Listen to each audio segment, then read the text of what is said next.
রেলপথে গাঁজা পাচারের চেষ্টা।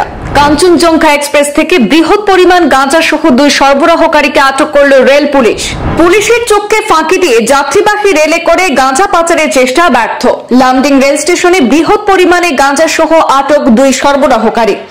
13174 নিম্নগামী কাঞ্চনজঙ্ঘা এক্সপ্রেস থেকে রেল পুলিশ অর্থাৎ জিআরপির অভিযান চালিয়ে বাজেয়াপ্ত করে বৃহৎ পরিমাণ গাঁজা।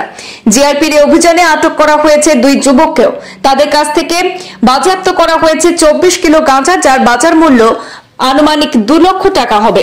গাঁজা সরবরাহকারী 2 ব্যক্তি যথাক্রমে কর্ণমণি সরকার এবং মোহন নমশূদ্র, দুজনেই তিনসুকিয়ার বাসিন্দা বলে জানা গিয়েছে।